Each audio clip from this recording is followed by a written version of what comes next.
Du musst nicht von der Funktion nach vorne zu dir, dann zeigst du deinen Mund, dann kannst du reden. Ich bin seit 2 Jahren bei der Piratenpartei. Das ist das erste Mal in meinem Leben, dass ich in einer politischen Partei beigetreten bin.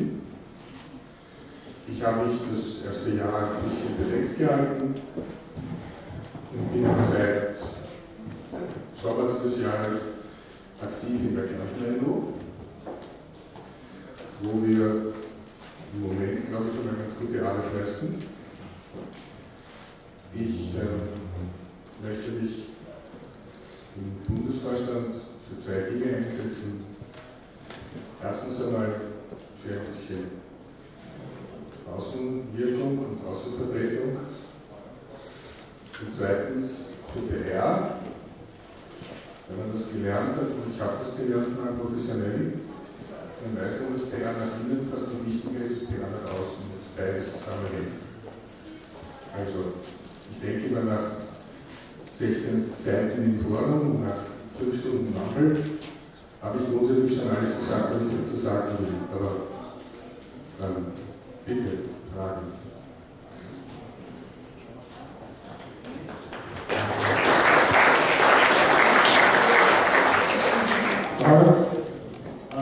Wenn ich richtig informiert bin, ist nächstes Jahr in Kärnten die Landtagswahlen, ja? Die nächsten Landtagswahlen sind, naja, so, das wissen wir nicht, da musst du die FPK fragen. Okay. Aber so kommt wir kommen im April, ja, so schaut es aus. Was würdest du sagen, wie ist die Wahrnehmung der Piratenpartei in Kärnten? Bitte nochmal, was würdest du sagen, wie ist deine Wahrnehmung der Piratenpartei in Kärnten? Und welche Kontakte pflegst du zu Journalisten in Kärnten? Ich bin seit 40 Jahren Journalist. Pflege zu Kärntner Journalisten finde ich ein Koscher zu. Wenig Kontakte, weil es die nicht gibt in Kärnten. Aber ich kenne ein paar, 2, 3. Die meisten Medien, die für uns wichtig sind, sitzen nicht in Kärnten. Oder das Einzige, was in Kärnten sitzt, wäre der ORF Kärnten, der ist uns nicht sehr gewogen. Das müssen wir anders kriegen. Das machen wir dann schon. Ich war 10 Jahre lang beim WAF und kenne dort genügend Leute. Ich gebe zu, nein, das stimmt nicht. Ich kenne auch einen Kärnten. Das war die eine Frage. Wie wir gesehen werden in Kärnten. Ich nehme an, dass wir in Kärnten dann wahrgenommen werden von den Medien und auch von den Wählern, wenn wir die Zulassung schaffen. Solange wir die Zulassung nicht schaffen, sind wir halt auch eine Gruppe. Und im Augenblick, wo wir auf den Wahlzettel auftauchen, wird man uns ernst nehmen. Ich denke, wir fahren in Graz zwar ähnlich, oder?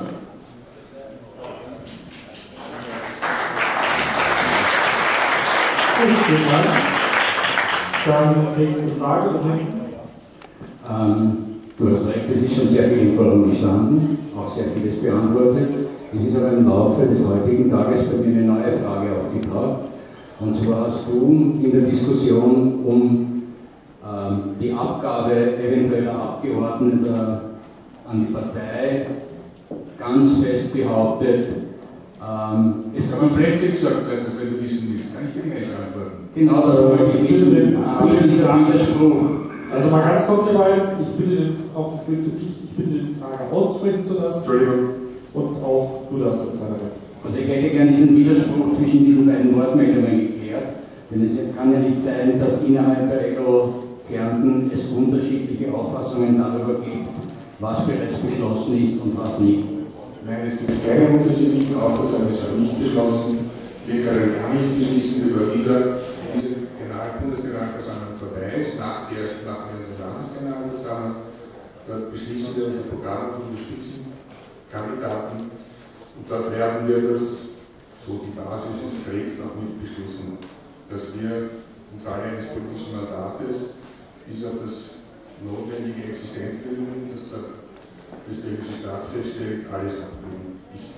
Mir geht es darum, und ich glaube auch den Kärntnern geht es darum, die Attraktivität des Postens, Nationalrat oder Landtagsabgeordneter zu sein, der dann geschützt ist. Ne? Wir hatten 4 Jahre lang ein lockeres Leben, wenn wir nicht zurückgreifen.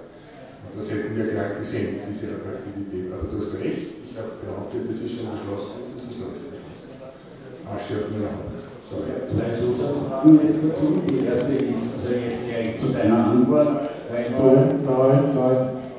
Du stehst jetzt wieder hinten auf der Frageliste, jetzt ist er dran, dann bist du wieder dran. Ich glaube, ich weiß selber, was ich fragen wollte, nämlich, wenn es noch nicht beschlossen ist, wie kannst du dann so locker leicht sagen, ich glaube, wir sind alle der Meinung, ist es nicht vielleicht problematisch, wenn man eine Abstimmung als Vorstand vorwegnimmt, auch im Hinblick darauf, dass man ja als Außenvertretung, also außenwirksam auftretender, dadurch ja bestimmte Leute anspricht. Erstens bin ich nicht der Vorstand. Ja, ich bin schon gar nicht Kärntner Vorstand. Und zweitens habe ich das hier in einer Diskussion intern gesagt, und einen Unterschied zwischen intern und extern. Ich würde nie nach außen eine Meinung vertreten, von der ich nicht sicher bin, dass die Partei trägt. Meine Frage wird dahingehend, du hast natürlich recht, dass wir Step by Step die nächsten Wahlen im Auge haben müssen, beginnen mit den Grazen, in weiterer Folge die Landtagswahlen, wo in Kärnten einiges sich abspielen könnte. Jetzt meine Frage ist, warum glaubst du, dass du nicht als Teil der Kärntner Landesorganisation in Kärnten den Piraten unter Umständen mehr helfen kannst, dort einen Wahlkampf zu führen, als du das als Bundesvorstand tun kannst? Erstens schließt das eine das andere nicht aus. Zweitens haben mich die Kärntner Piraten gebeten, sie auch im Bundesvorstand zu vertreten. Also meine Kandidatur basierte mit Unterstützung meiner ELO. Ich habe meine ELO vorher gefragt, ob ich hier kandidieren soll. Und drittens glaube ich, dass es der BV gut tut, wenn sie auch Leute aus den Bundesländern finden. Es gibt Number, es gibt das Forum, es gibt ein Telefon. Ich habe ein iPhone, da kann man mich sogar Internet telefonieren. Ich nehme an, wir sind eine digitale Partei, wir können das. Also ich nehme an, ich kann meine IO, denn ich werde den Landtagsausschuss unterstützen, das ist mein primäres Ziel. Aber das erwarte ich eigentlich nicht von der ganzen Partei. Das wird zuerst in Graz, wie wir schon gesagt haben, wir kommen nach Graz. Wir erwarten uns, dass ihr alle nach Wien und nach Kärnten kommt. Und wir kommen dann alle im Oktober nach Wien, als Wahl ist.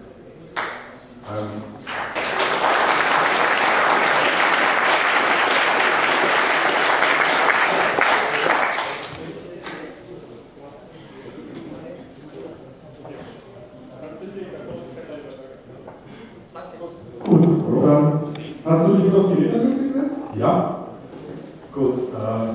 Ich habe eine zweigeteilte Frage. Erstens, wie schätzt du die Partei momentan ein? Das heißt, was sind die größten Baustellen, die wir momentan haben? Und zweitens, was brauchen wir, damit wir Nationalratswahlkampf tauglich sind? Gute Frage. Ich glaube, das ist hier schon mehrmals gefallen, das Wort Spaß. Wenn wir nicht alle ein Team sind und Spaß haben, nicht nur an dem, was wir machen als ich, sondern an dem, was wir gemeinsam machen, wenn wir nicht aufeinander vertrauen, verlassen können und als Team agieren, dann sind wir nicht nationalratsfähig. Das ist das Erste. Das ist für mich die größte Baustelle, ist die PR nach innen. Ich glaube, dass wir ein besseres Miteinandergefühl brauchen. Das gilt jetzt sehr diffus, das ist mir schon klar. Aber ich glaube, dass eine Funktion des Bundesvorstands unter anderem nicht nur Außenvertretung und politische Führen oder politische Vertretung nach außen ist, sondern auch das sekundäre Agieren nach innen. Der Bundesvorstand ist auch ein Beispiel, so blöd das klingt. Ja? Und wenn wir im Bundesvorstand einig agieren, dann wird es auch in der Partei nach Basis hoffentlich immer besser. Antwort auf deine Frage, unsere größte Baustelle ist unsere mangelnde Teamfähigkeit, als Team aufzutreten. Und wenn wir das nicht haben, dann werden wir auch wieder Vergangenheitsauge zeigen. Gut, vielen Dank. Ich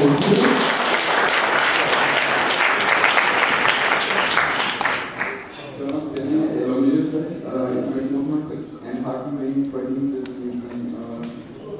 wir alle in Kärnten oder ich denke wir alle in Kärnten. Erstmal ist schon klar, dass das schon eine öffentliche Veranstaltung ist. Hier gibt es einen Livestream, ich verstehe das akustisch nicht. Entschuldigung, was ist so eine Klasse?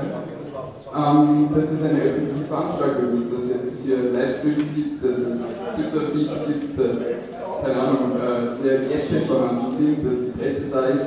Also, egal wie man zu solchen Meldungen steht, du erzeugst damit Shitstorms im laufenden Band, wenn du PV werden würdest. Und damit lenkst du die Partei meiner Meinung nach viel mehr als mit anderen Tätigkeiten, mit denen du das wieder aufzulösen versuchst. Also man könnte jetzt doch sagen, die Presse ist schon lang gegangen. Und alle anderen auch, die hier sind, wollen hier sein, und das können hier sein, die anderen sind schon weg, aber gut, okay. Ich kann nur sagen, okay, war ein Fehler. Wenn du glaubst, dass ich das nicht kann, dann will ich nicht.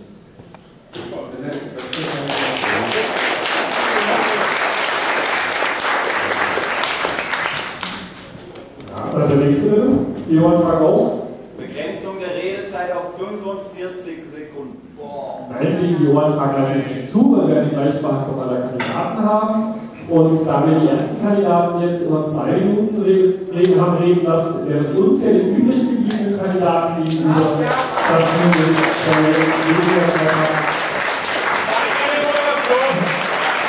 okay, der nächste bitte. Er wollte noch was sagen.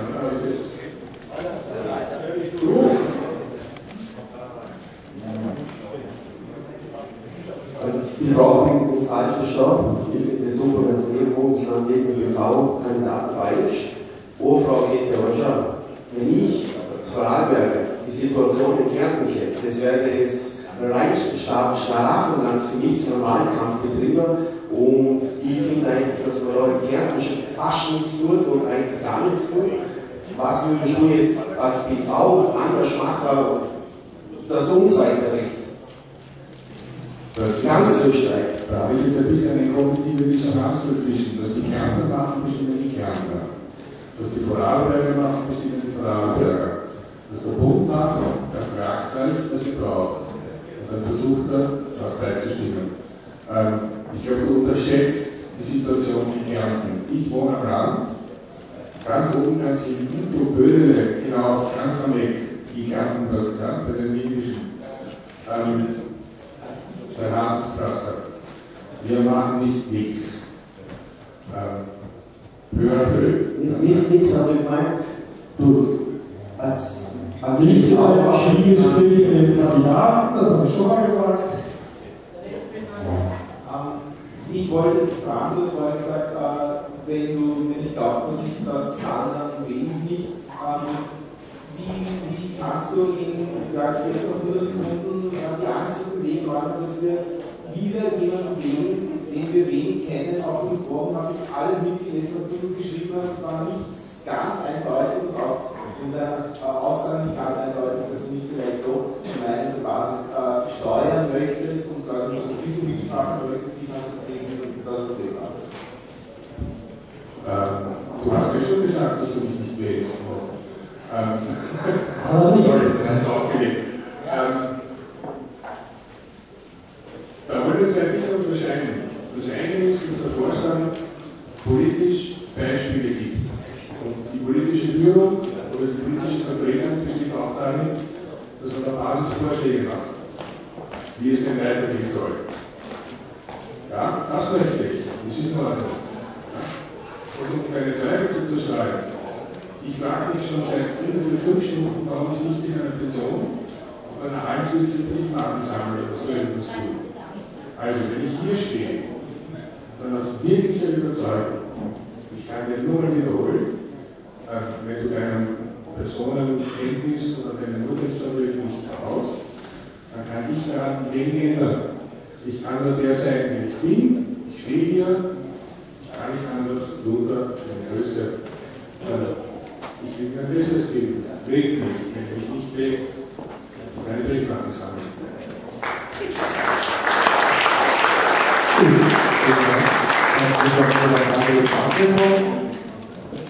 Und vielen Dank. Und zum nächsten. Was das? Ja.